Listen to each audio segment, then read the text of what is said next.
जय हिंद प्यारे साथियों, स्वागत है आप सभी का एक बार फिर से खोटा किंग ऑफिशियल पे।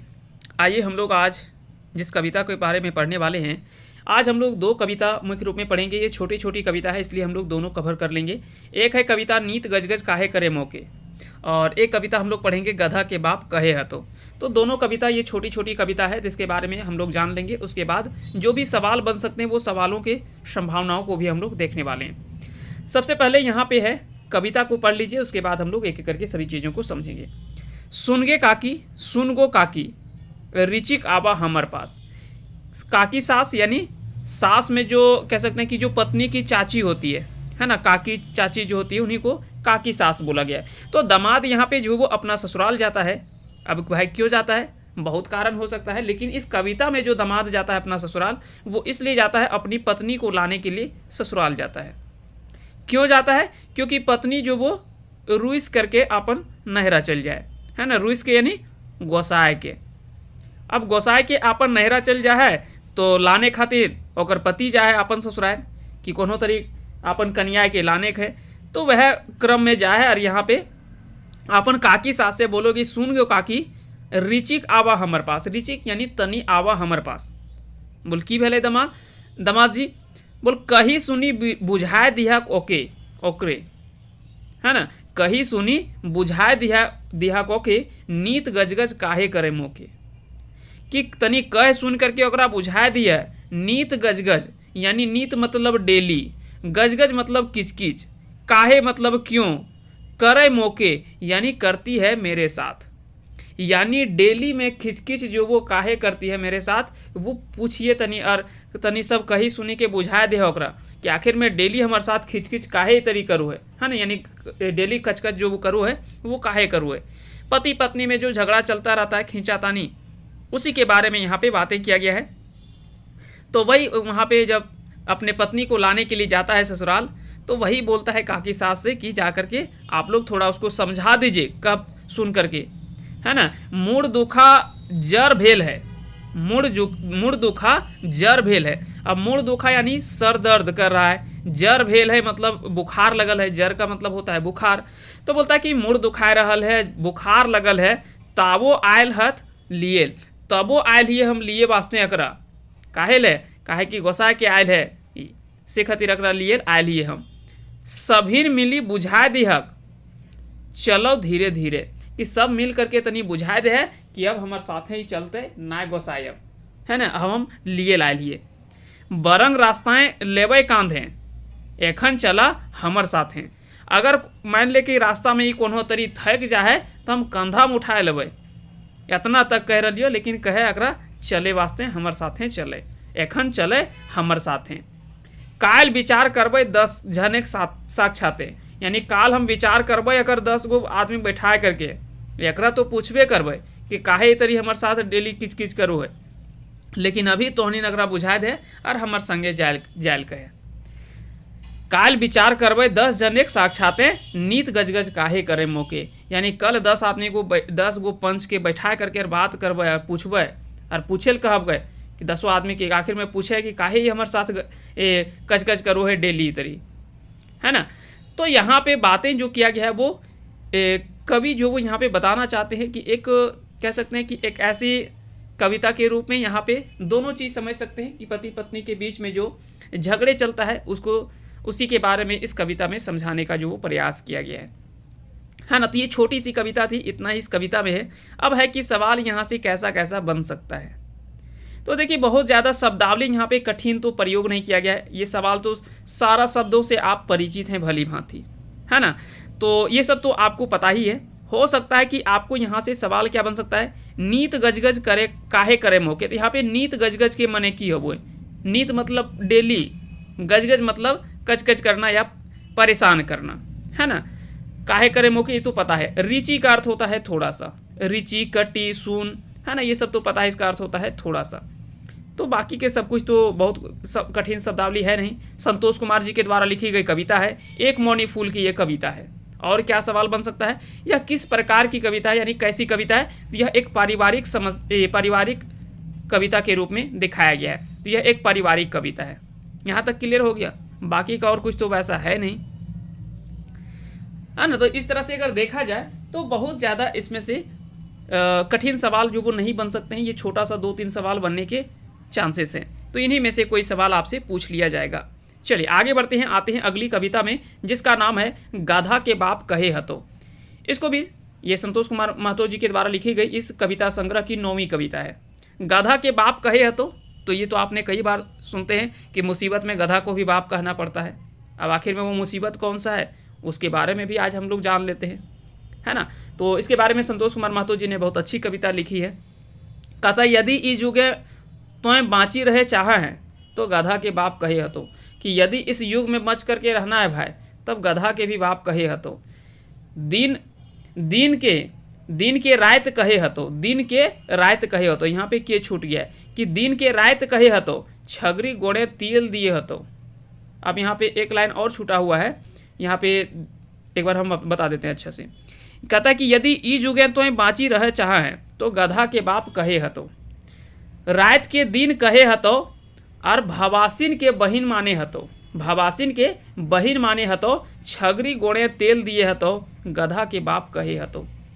यानी इस युग में अगर बच करके रहना है, अगर तुम चाहते हो कि भली भांति बिना किसी विरोध के हम अगर कहीं जीवन यापन करें, तो इसके लिए गधा को भी बाप कहना पड़ेगा। यानी समय समय पे मजबूरी में जो वो आपको लोगों के बातों का समर्थन करना पड़ेगा।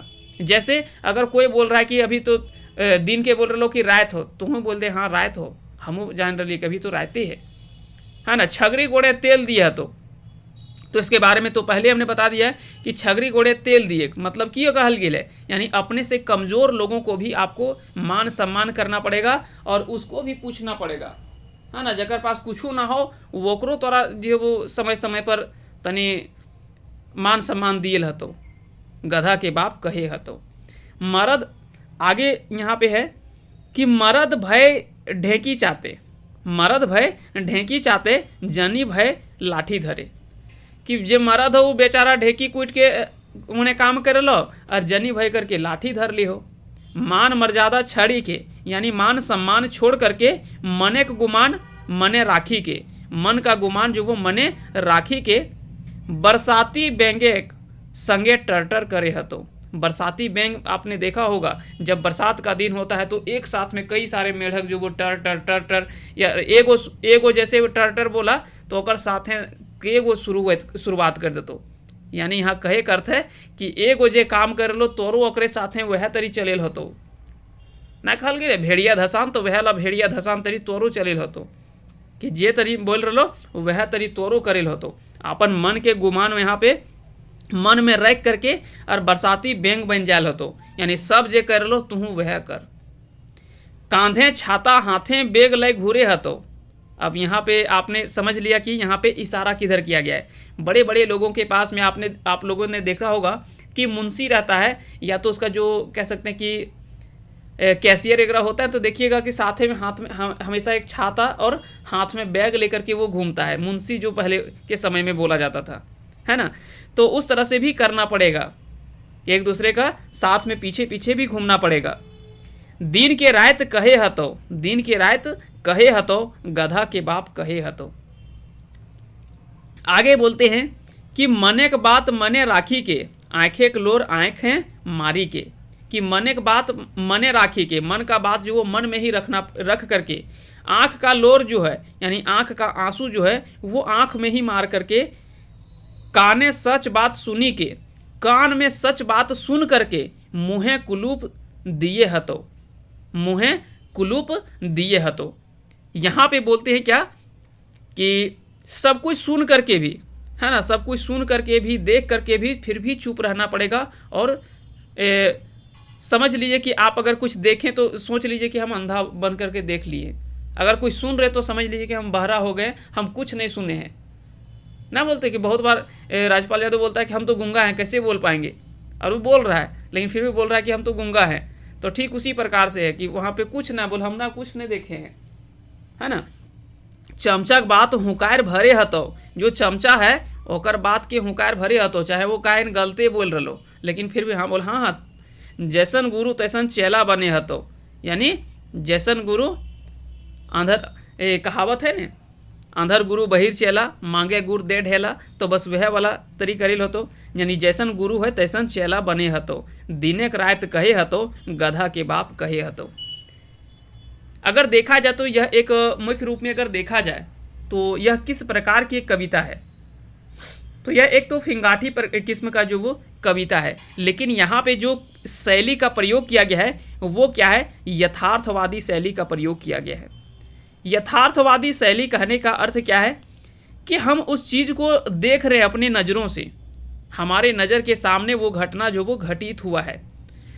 यथार्थवादी को इंग्लिश में रियलिज्म कहा जाता है, यानी वैसी घटना जो आप प्रत्यक्ष रूप में देख पा रहे हैं, सुन पा रहे हैं, तो उसी को हम यथार्थवादी कहते हैं। तो वैसा चित्रण जो उन चीज़ों को हम लोग अपने आंखों के सामने देख पाते हैं, तो उस घटना को जो वो यथार्थवादी शैली या यथार्थवादी विचारधारा के रूप में हम लोग उसको रखते हैं। और छायावादी क्या होता है, तो छायावादी वैसी शैली होती है जिसमें से कल्पनाओं की पर बात होता है, यानी वहाँ पे कल्पना पर बात होता है। कोई मुख्य रूप में हम उन चीज़ों को प्रत्यक्ष रूप में प्रमाण नहीं होता है, हम लोग एक कल्पना के आधार पे बात कर देते हैं। तो ठीक उसी प्रकार से उसको जो वो छायावादी कहा जाता है। प्रगतिवादी, ये सब चीज़ें तो हम लोग पहले कवर कर चुके हैं, पढ़ चुके हैं। वीडियो जो वो आपको चैनल में मिल जाएगा, आप देख लीजिएगा वहाँ से। तो ये सारी बातें यहाँ से जो वो बताया गया है इस कविता में। तो इस कविता में मुख्य रूप में कवि बताना चाहते हैं कि आज जो समय जो चल रहा है, गड़बड़ जो कह सकते हैं कि आज का जो समय है, सब कुछ अगर देखा जाए तो उल्टा पुल्टा, या कह सकते हैं कि बिल्कुल सही को गलत, गलत को सही करने का काम जो वो अभी के समय में चल रहा है। तो उस समय में अगर आपको सही ढंग से रहना है ना, तो वैसे में आपको बहुत कुछ सोच करके, सुन करके, देख करके भी आपको चुप रहना पड़ेगा। अगर आप बोलते हैं तो आपको पता है कि आपके पास उतने सोर्स और पैरवी नहीं होंगे कि आप चीज़ों को बहुत अच्छे लेवल पे आप अपने आप को बचा पाएंगे। लेकिन बड़े लोगों का होता है कि किसी तरह से आपको उल्टा सीधा करके आपको इधर उधर करके रख देंगे, उसके बाद आप उलझे रहिए। और उन लोगों का वही काम ही होता है कि आपको किसी तरह से उलझा करके रख देंगे और वो अपना फ़ायदे के लिए वो अपना निकल जाएंगे। तो वही यहाँ पे कवि जो बताने का प्रयास करते हैं कि अभी के समय में, इस युग में अगर आपको बच करके रहना है तो आपको कुछ कुछ चीज़ों को नज़रअंदाज करना पड़ेगा, है ना। तो ये सारी बातें यहाँ पे की गई है। अब सवाल यहाँ से कैसे कैसे सवाल बन सकते हैं। तो पहला तो सवाल जो बार बार हमने बोला कि कविता के बारे में आपको सिर्फ याद रख लेना कि कौन सी कविता किसकी है, किस पुस्तक में छपी हुई है। तो गधा के बाप कहे है तो एक मौनी फूल की ये कविता है, एक मौनी फूल की ये कविता है।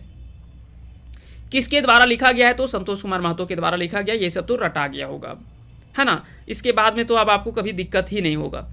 फिर क्या हमने बोला कि किस प्रकार की कविता है, तो यह फिंगाठी किस्म की कविता है।